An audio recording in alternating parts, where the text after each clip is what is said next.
በስመ አብ ወወልድ ወመንፈስ ቅዱስ አሐዱ አምላክ አሜን። የዕለቱ ወንጌል የዮሐንስ ወንጌል ምዕራፍ 12 ከቁጥር 1 እስከ ፍጻሜ።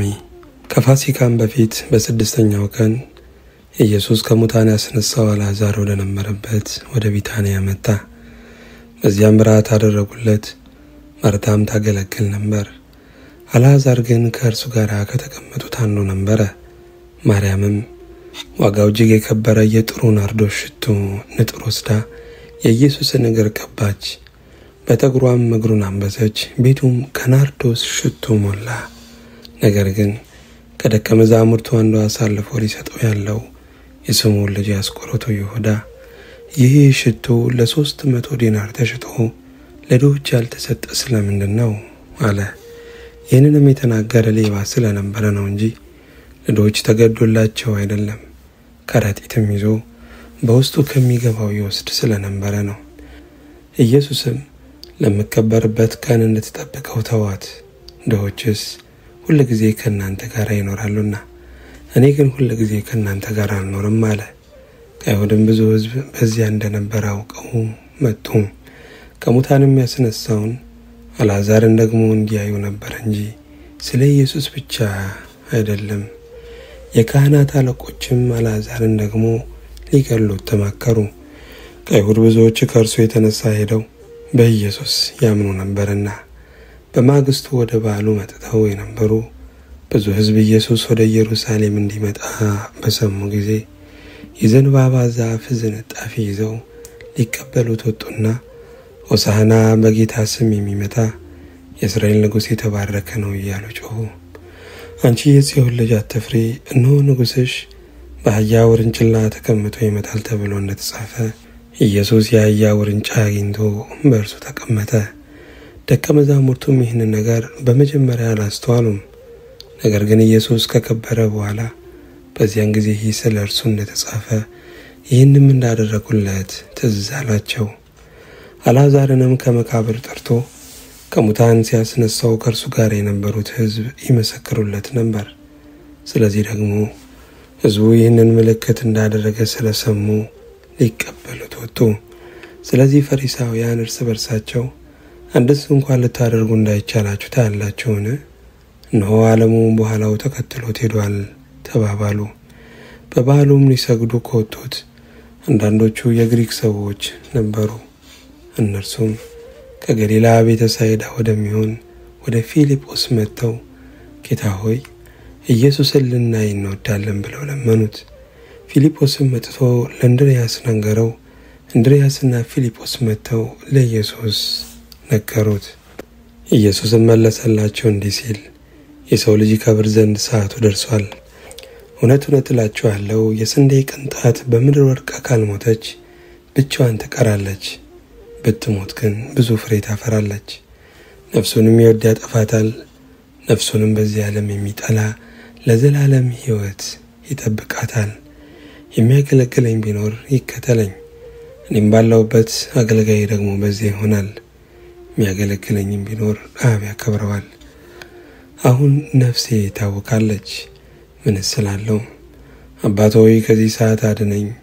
ነገር ግን ስለዚህ ወደዚህ ሰዓት መጣሁ። አባት ሆይ ስምህን አከብራለሁ፣ ስለዚህም አከበርሁት፣ ደግሞም አከብረዋለሁ የሚል ድምፅ ከሰማይ መጣ። በዚያ ቆመው የነበሩትም ሕዝብ በሰሙ ጊዜ ነጎድጓድ ነው አሉ። ሌሎችም መልአክ ተናገረው አሉ። ኢየሱስም መለሰ እንዲህ ሲል ይህ ድምፅ ስለ እናንተ መጥቷል እንጂ ስለ እኔ አይደለም። አሁን የዚህ ዓለም ፍርድ ደርሷል። አሁን የዚህ ዓለም ገዢ ወደ ውጪ ይጣላል። እኔም ከምድር ከፍ ከፍ ያልሁ እንደሆነ ሁሉን ወደ እኔ ስባለሁ። በምን አይነት ሞት ይሞት ዘንድ እንዳለው ሲያመለክታቸው ይህንን ተናገረ። እንግዲህ ሕዝቡ እኛስ ክርስቶስ ለዘላለም እንዲኖር ከሕጉ ሰምተናል፣ አንተስ የሰው ልጅ ከፍ ከፍ ይል ዘንድ እንዲያስፈልገው እንዴት ትላለህ? ይህ የሰው ልጅ ማን ነው ብለው መለሱለት። ኢየሱስም ገና ጥቂት ጊዜ ብርሃን ከእናንተ ጋር ነው፣ ጨለማ እንዳይደርስባችሁ ብርሃን ሳለላችሁ ተመላለሱ። በጨለማ የሚመላለስ ወዴት እንዲሄድ አያውቅም። የብርሃን ልጆች እንድትሆኑ ብርሃን ሳለላችሁ በብርሃኑ እመኑ አላቸው። ኢየሱስም ይህንን ተናግሮ ሄደና ተሰወረባቸው። ነገር ግን ይህን ያህል ምልክት በፊታቸው ምንም ቢያደርግ ነቢዩ ኢሳይያስ ጌታ ሆይ ማን ምስክርነታችንን አመነ? የእግዚአብሔርስ ክንድ ለማን ተገለጠ? ብሎ የተናገረው ቃል ይፈጸም ዘንድ በእርሱ አላመኑም።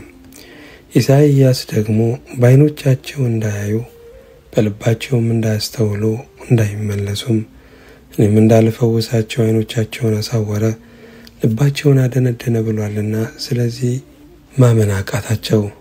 ክብሩን ስላየ ኢሳይያስ ይህንን አለ፣ ስለ እርሱም ተናገረ። ከዚህም ጋር ካለቆቹ ደግሞ ብዙዎች በእርሱ አመኑ። ነገር ግን ከምኵራብ እንዳያስወጧቸው በፈሪሳውያን ምክንያት አልመሰከሩለትም። ከእግዚአብሔር ክብር ይልቅ የሰውን ክብር ወደዋልና።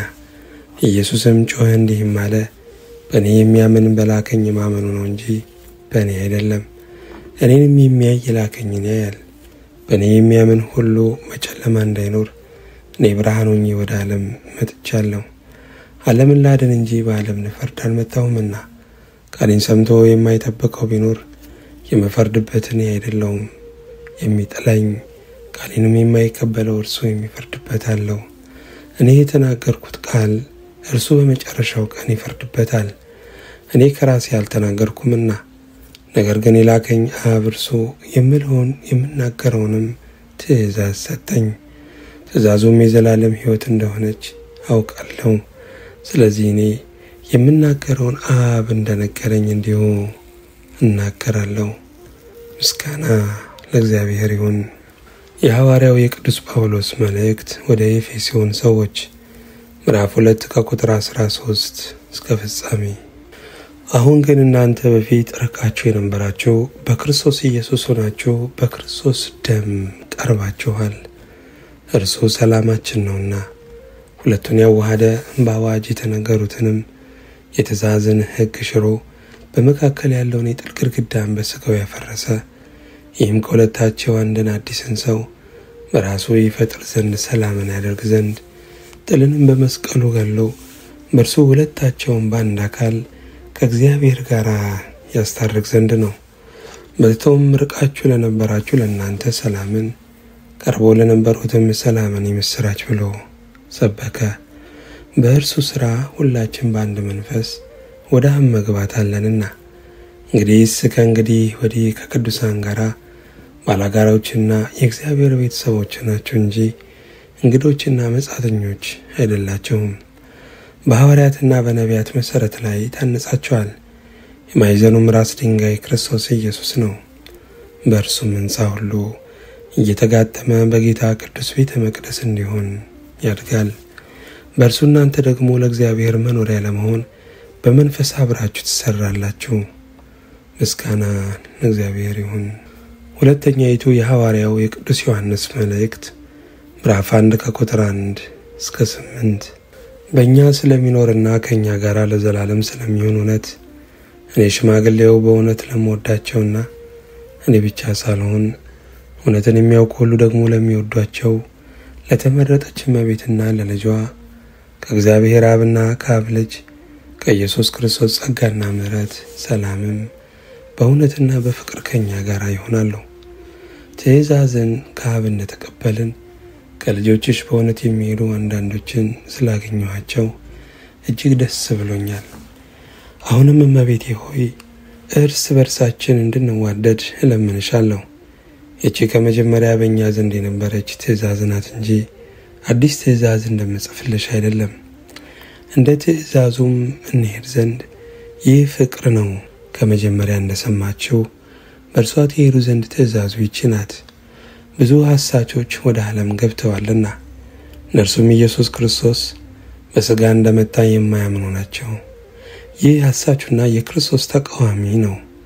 ሙሉ ደሞዝንም እንድትቀበሉ እንጂ የሠራችሁትን እንዳታጠፉ ለራሳችሁ ተጠንቀቁ።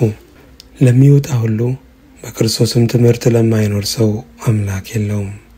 በክርስቶስ ትምህርት ለሚኖር አብና ወልድ አሉት። ማንም ወደ እናንተ ቢመጣ ይህንንም ትምህርት ባያመጣ በቤታችሁ አትቀበሉት፣ ሰላምም አትበሉት። ሰላም የሚለው ሰው በክፉ ስራው ይካፈላልና። እንድጽፍላችሁ የምፈልገው ብዙ ነገር ሳለኝ በወረቀትና በቀለም ልጽፍ አልወድም። ዳሩ ግን ደስታችሁ ፍጹም እንዲሆን ወደ እናንተ ለመጣፍ ለአፍም ልናገራችሁ ተስፋ አደርጋለሁ። ምስጋና ለእግዚአብሔር ይሁን። የሐዋርያት ሥራ ምዕራፍ 7 ከቁጥር 40 እስከ 51። አሮንንም በፊታችን የሚሄዱ አማልክት ስራልን፣ ይህ ከግብፅ ምድር ያወጣን ሙሴ ምን እንደሆነ አናውቅም አሉት። በዚያ ወራት እጅ ያደረጉ ለጣዖቱም መስዋዕት አቀረቡ። በእጃቸውም ሥራ ደስ አላቸው። እግዚአብሔር ግን ዘወር አለ፣ የሰማይንም ጭፍራ ያመልኩ ዘንድ አሳልፎ ሰጣቸው። በነቢያትም መጽሐፍ እናንተ የእስራኤል ቤት 40 ዓመት በምድረ በዳ የታረደውን ከብትና መስዋዕትን አቀረባችሁልኝን? ትሰግዱላቸውም ዘንድ የሠራችኋቸውን ምስሎች እነርሱንም የሞሎክን ድንኳንና ሬምፋም የሚሉትን የአምላካችሁን ኮከብ አነሳችሁ። እኔም ከባቢሎን ወደዚያ ሰዳችኋለሁ ተብሎ እንዲህ ተጽፏል። እንዳየውም ምስል አድርጎ ይሠራት ዘንድ ሙሴን ተናግሮ እንዳዘዘው የምስክር ድንኳንን ከአባቶቻችን ዘንድ በምድረ በዳ ነበረች። አባቶቻችን ደግሞ በተራ ተቀበለው እግዚአብሔር በፊታቸው ያወጣቸውን የአሕዛብን አገር በያዙት ጊዜ ከኢያሱ ጋር ገቧት፣ እስከ ዳዊት ዘመንም ድረስ ኖረች። እርሱም በእግዚአብሔር ፊት ሞገስ አግኝቶ ለያዕቆብ አምላክ ማደሪያን ያገኝ ዘንድ ለመነ። ነገር ግን ሶሎሞን ቤት ሰራለት።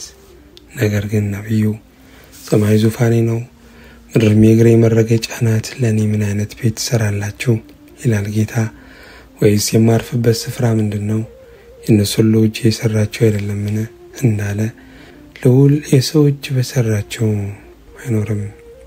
እናንተ አንገተ ደንዳኖች፣ ልባችሁና ጆሮአችሁም ያልተገረዘ እናንተ ሁል ጊዜ መንፈስ ቅዱስን ትቃወማላችሁ፣ አባቶቻችሁ እንደተቃወሙት እናንተ ደግሞ። ምስጋና ለእግዚአብሔር ይሁን። የሉቃስ ወንጌል ምዕራፍ 1 ከቁጥር 20 እስከ 39። መልአኩም መልሶ እኔ በእግዚአብሔር ፊት የምቆመው ገብርኤል ነኝ፣ እንድናገርህም ይህችን የምሥራች እንድሰብክልህ ተልኬ ነበረ። እነሆም በጊዜው የሚፈጸመውን ቃሌን ስላላመንህ ይህ ነገር እስከሚሆን ቀን ድረስ ዲዳ ትሆናለህ፣ መናገርም አትችልም አለው። ሕዝቡም ዘካርያስን ይጠብቁት ነበረ፣ በቤተ መቅደስም ውስጥ ስለዘገየ ይደነቁ ነበረ። በወጣም ጊዜ ሊነግራቸው አልቻለም። በቤተ መቅደስም ራእይ እንዳየ አስተዋለው። እርሱም ይጠቅሳቸው ነበረ። ድዳም ሆኖ ኖረ። የማገልገሉም ወራት ሲፈጸም ወደ ቤቱ ሄደ። ከዚህም ወራት በኋላ ሚስቱ ኤልሳቤጥ ጸነሰችና ነቀፌታዬን ከሰው መካከል ያስወግድልኝ ዘንድ ጌታ በተመለከተበት ወራት እንዲህ አድርጎልኛል ስትል ራሷን 5 ወር ሰወረች። በ6ኛውም ወር መልአኩ ገብርኤል ናዝሬት ወደምትባል ወደ ገሊላ ከተማ ከዳዊት ወገን ለሆነው ዮሴፍ ለሚባለው ሰው ወደ ታጨች ወደ አንዲት ድንግል ከእግዚአብሔር ዘንድ ተላከ። የድንግሊቱ ስም ማርያም ነበረ። መልአኩም ወደ እርሷ ገብቶ ደስ ይበልሽ፣ ጸጋ ይሞላብሽ ሆይ ጌታ ካንቺ ጋር ነው፣ አንቺ ከሴቶች መካከል የተባረክሽ ነሽ አላት። እርሷም ባየችው ጊዜ ከንግግሩ በጣም ደነገጠችና ይህ እንዴት ያለ ሰላምታ ነው ብላ አሰበች። መልአኩም እንዲህ አላት፣ ማርያም ሆይ በእግዚአብሔር ፊት ጸጋ አግኝተሻልና አትፍሪ። እነሆ ትጸንሻለሽ፣ ወንድ ልጅም ትወልጃለሽ፣ ስሙንም ኢየሱስ ትይዋለሽ። እርሱ ታላቅ ይሆናል፣ የልዑል ልጅም ይባላል። ጌታ አምላክም የአባቱን የዳዊትን ዙፋን ይሰጠዋል፣ በያዕቆብ ቤትም ላይ ለዘላለም ይነግሣል፣ ለመንግሥቱም መጨረሻ የለውም። ማርያምም መልአኩን ወንድ ስለማላውቅ ይህ እንዴት ይሆናል አለችው። መልአኩም መልሶ እንዲህ አላት፣ መንፈስ ቅዱስ ባንቺ ላይ ይመጣል፣ የልዑልም ኃይል ይጸልልሻል። ስለዚህ ደግሞ ካንቺ የሚወለደው ቅዱስ የእግዚአብሔር ልጅ ይባላል። ኖም ዘመድሽ ኤልሳቤጥ እሷ ደግሞ በእርጅናዋ ወንድ ልጅ ጸንሳለች። ለእርሷም መካን ትባል ለነበረችው ይህ 6ኛ ወር ነው፣ ለእግዚአብሔር የሚሳነው ነገር የለምና። ማርያምም እነሆኝ የጌታ ባሪያ እንደ ቃል ይሆንልኝ አለች። መልአኩም ከእርሷ ተሰወረ። ምስጋና ለእግዚአብሔር ይሁን።